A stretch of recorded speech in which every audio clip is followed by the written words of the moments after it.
Yes, good evening everyone. आज इस lecture में बहुत ही इम्पोर्टेंट एक टॉपिक डिस्कस करने वाले हैं, जो कि होगा क्या, कॉस्ट एंड मैनेजमेंट अकाउंटिंग में थ्योरी के लिए क्या पढ़े। अब पूरे बुक में बहुत सारे थ्योरेटिकल पॉइंट है, ठीक।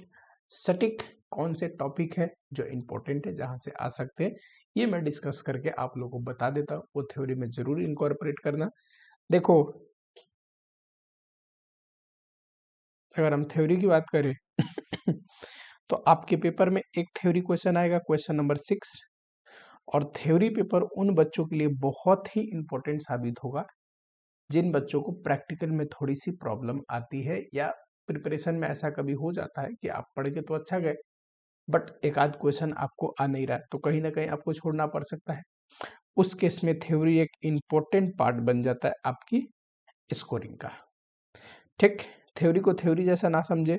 अगर आपने ठीक लिखा है तो 14 आउट ऑफ 14 आप स्कोर कर सकते हैं, just same as a practical question.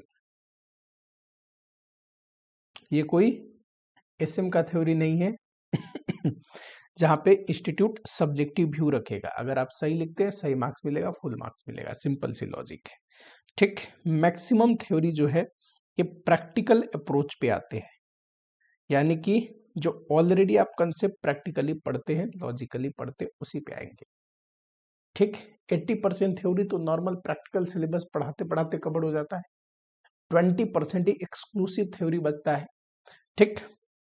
कोशिश किया है मैंने जितना कम से कम सटीक टॉपिक हो सके उतना डिस्कस करूं। चैप्टर नंबर 1 जो है introduction to cost and management accounting, ये मोस्ट इंपोर्टेंट चैप्टर है, ठीक।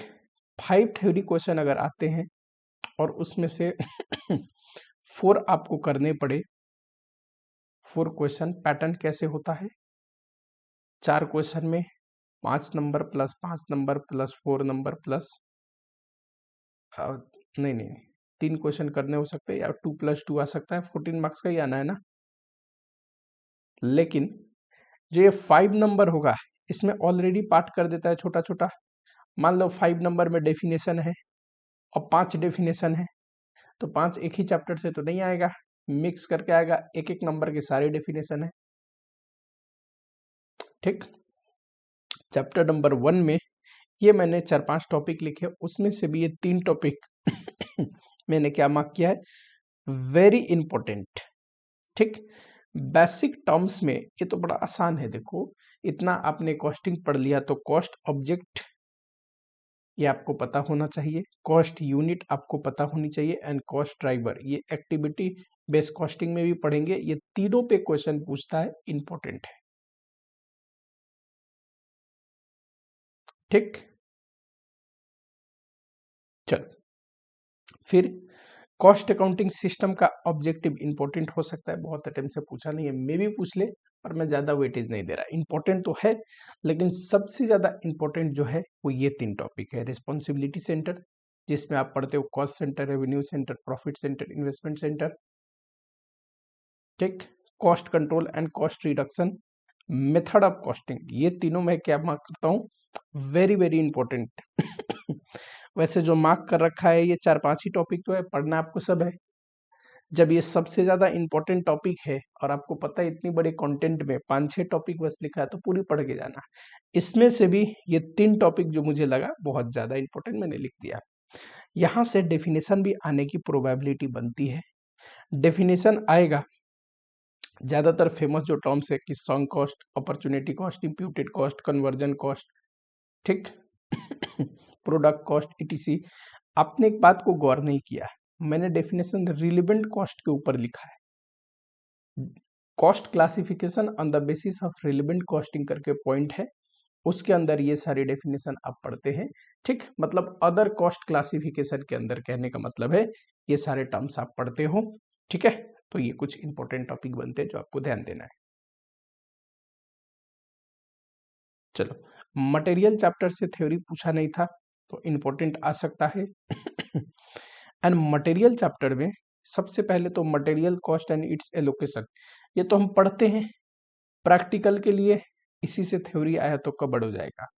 थ्योरी में एक बार पूछा था कि बताइए इनमें से कौन सा कॉस्ट है जो परचेज प्राइस का पार्ट बनता है, या फिर अदर डायरेक्टली एट्रीब्यूटेबल कॉस्ट का पार्ट बनेगा, या फिर मटेरियल कॉस्ट का पार्ट का हिस्सा ही नहीं है।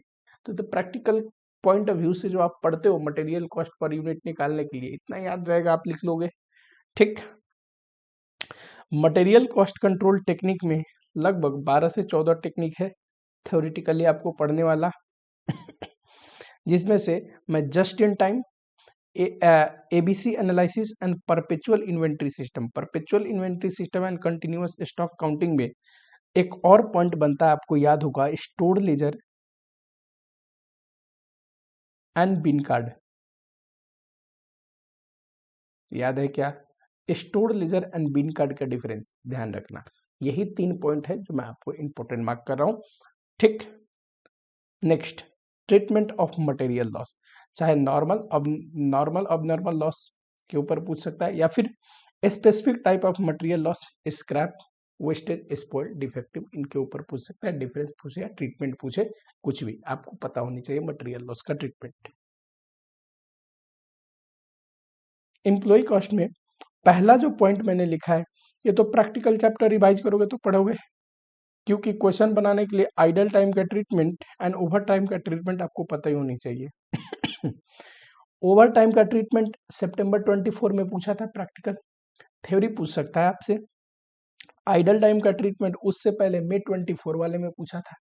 ठीक, ये ऐसे भी आप रिवाइज करोगे, ये कोई इंपॉर्टेंट पॉइंट तो है, लेकिन इसको अलग से पढ़ने की जरूरत नहीं, प्रैक्टिकली चैप्टर को रिवाइज करोगे ये कवर हो जाएंगे। ठीक, लेबर टर्नओवर में कॉजेज के ऊपर क्वेश्चन पूछते रहता है, अभी बहुत टाइम से पूछा नहीं है, ध्यान दे देना। एंड कॉस्ट क्या इनकर्ड होते हैं, एक होता है प्रिवेंटिव और दूसरा रिप्लेसमेंट, करेक्ट। उसके बाद इफिशियंसी और एक लेबर की प्रोडक्टिविटी कैसे इंक्रीज कर सकते हैं, इस टॉपिक पे क्वेश्चन पूछ सकता है।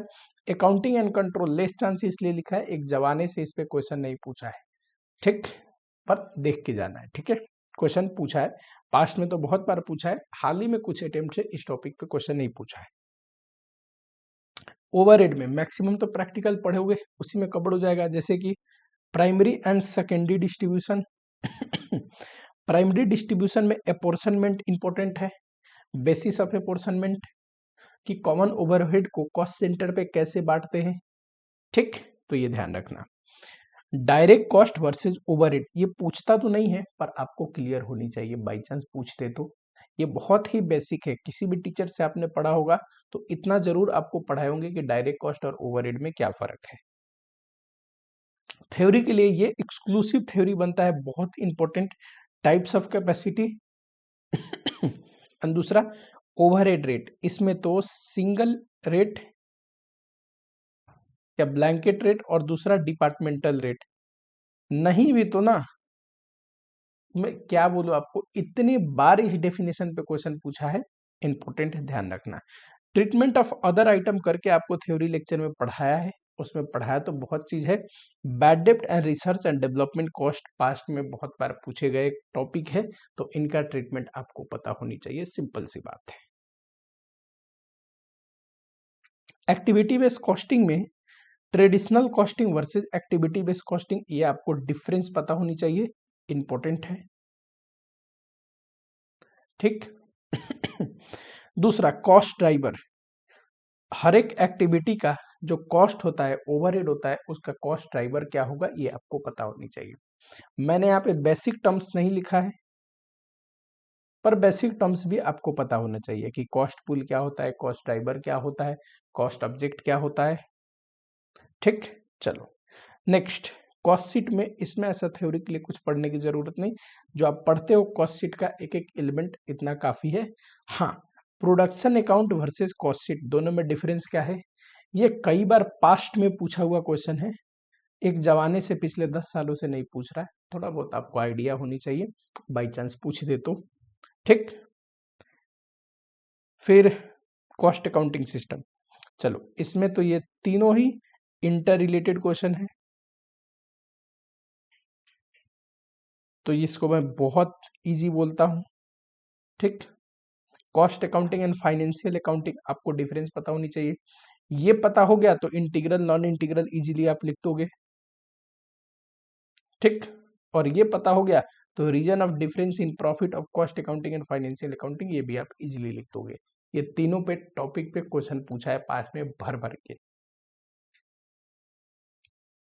Unit costing, batch costing, job costing में मैं एक कोई पॉइंट को इंपॉर्टेंट मार्क कर रहा हूँ, ठीक। जॉब कॉस्टिंग और बैच कॉस्टिंग का डिफरेंस ध्यान रखोगे। किसी का हो सकता है यूनिट कॉस्टिंग के साथ भी डिफरेंस पूछ दे। अरे बच्चे, जब आपको पढ़ा रखा है तो डिटेल में तीनों के बारे में लिखा रखा था, कॉम्पेरेटिव फॉर्म में पढ़ा रखा था, ठीक है, आराम से आप लिख सकते हो। चलो, रेगुलर बैच वाला कोई बच्चा देख रहा है तो उसके लिए मैसेज है, ध्यान से वेट करना अंत तक। प्रोसेस कॉस्टिंग में इंटर प्रोसेस प्रॉफिटेबिलिटी इंपॉर्टेंट तो है, बहुत बार से पूछा नहीं है, इंपॉर्टेंट है। एडवांटेज डिसएडवांटेज दो दो आपको आनी चाहिए। Equivalent production and treatment of material loss whether normal या abnormal loss and material gain, ये आसान है। प्रैक्टिकल आप करोगे तो ये तो रिवाइज करना ही पड़ेगा, तो उसी के बेसिस पे ये लिखा जा सकता है। तो मैंने बहुत सिलेक्टिव और कम टॉपिक आप लोगों को दे रहा हूं। ट्रीटमेंट ऑफ ज्वाइंट प्रोडक्ट, ठीक, and by product less chance है, क्यों? इसी बार अटेम्प्ट में बाई प्रोडक्ट के ऊपर आ चुका है क्वेश्चन, इसलिए मुझे कम चांस लग रहा है। वैसे इसमें जब पूछता भी है तो बाई प्रोडक्ट के ऊपर भर भर के क्वेश्चन पूछता है अटेम्प्टों में, लेकिन बाई प्रोडक्ट पूछ चुका है तो मे भी ना पूछे। सर्विस कॉस्टिंग में अब जो टोल प्लाजा के ऊपर है उस पे क्वेश्चन पूछ चुका। Boat build operate and transfer के ऊपर 2 लाइन लिखिए करके 2 मार्क्स या 3 मार्क्स में पूछते रहता है पास्ट में, तो ये आपको ध्यान होनी चाहिए। हाल ही में 2 अटेम्प्ट या 3 अटेम्प्ट पहले पूछा था, मे बी ना भी पूछे तो कोई बात नहीं, लेकिन सर्विस यूनिट लिखने को बहुत बार बोलता है कि अलग अलग आपको सर्विस सेक्टर दे देगा, इनका सर्विस यूनिट क्या है, ठीक। जैसे होटल में हम रूम डे लिखते हैं, है कि नहीं, हॉस्पिटल में पेशेंट डे लिखते हैं, बेड डे लिखते हैं, पर ऑपरेशन लिखते हैं, ऐसे ही वाली चीज, ठीक। एंड ट्रांसपोर्टेशन में हमने पढ़ा है ना, absolute average and commercial average, ये थोड़ा ध्यान रखना, यहाँ से प्रैक्टिकल में भी आपको काम आ जाएगा, प्लस थ्योरी के लिए भी ये इंपॉर्टेंट पॉइंट है। स्टैंडर्ड कॉस्टिंग में कुछ नहीं दे रहा हूँ इस बार, मुझे बहुत कम चांस लग रहा है। इस पे क्वेश्चन पूछा था एक थ्योरी में भी, बहुत हाई चांस है कि कुछ भी ना पूछे। मार्जिनल कॉस्टिंग देखो, मार्जिनल कॉस्टिंग में ये तो बेसिक है, ऑब्जर्प्शन और मार्जिनल कॉस्टिंग में क्या डिफरेंस है, ये बच्चा नहीं समझता तो मार्जिनल कॉस्टिंग समझा ही नहीं है, सिंपल सी बात है। तो ये तो आया तो आप मजे से लिख पाओ, इतना कंसेप्ट क्लियर होनी चाहिए।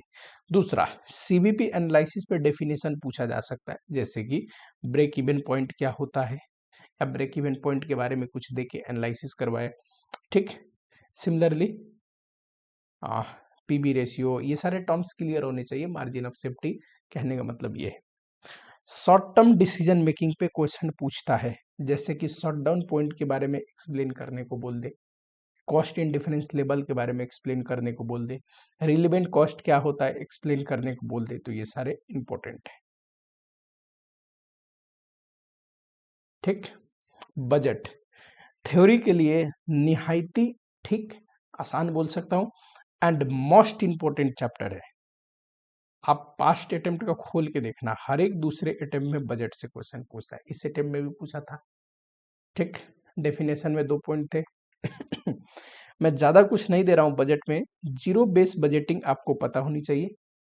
जिस बच्चे को जीरो बेस बजटिंग पता है वो ट्रेडिशनल बजट और जीरो बेस बजटिंग का डिफरेंस भी लिख लेगा, ये मैं मान के चलता हूं, इतना क्लियर होनी चाहिए। एंड बजटेड रेशियो, ये तो प्रैक्टिकल के लिए ऐसे भी पढ़ोगे आप, है ना। हाल ही में क्वेश्चन पूछा था बजटेड रेशियो पे, इस अटेम्प्ट में था या पिछले अटेम्प्ट में पूछा था कैलकुलेशन। तो बजटेड रेशियो थोड़ा प्रैक्टिकल, ये तो प्रैक्टिकल ही है, मैं क्या बोलूँ इसमें, लेकिन ये आपको क्लियर होनी चाहिए। बजटेड रेशियो छोटा टॉपिक तो है, इंपॉर्टेंट है। कॉस्ट अकाउंटिंग सिस्टम में याद होगा जब मैंने प्रैक्टिकल का इंपॉर्टेंट टॉपिक बताया था तो जर्नल भी बोला था, ध्यान रखना। जमाना हो गया, जर्नल को इंपॉर्टेंस नहीं दिया जाता, लेकिन पूछा जा सकता है जर्नल, आप ध्यान रखना कॉस्ट अकाउंटिंग सिस्टम में, ठीक है। चलो, होप करता हूँ आप लोग का टाइम ज़्यादा वेस्ट नहीं हुआ। पढ़ते रहिए, इन टॉपिक को इनकॉर्पोरेट करिए, डेफिनेटली इनमें से आपको क्वेश्चन देखने को मिलेगा। मिलते हैं आप लोगों से नेक्स्ट लेक्चर में। टिल अपना ख्याल रखो। वीडियो पसंद आई तो लाइक कर दो, नए हो तो चैनल को सब्सक्राइब कर लो। ठीक, अच्छी अच्छी वीडियो मैं लाते रहता हूँ। मिलता हूँ आप लोगों से नेक्स्ट लेक्चर में, कौन से, रिवीजन लेक्चर के लेक्चर में। ठीक, चलो।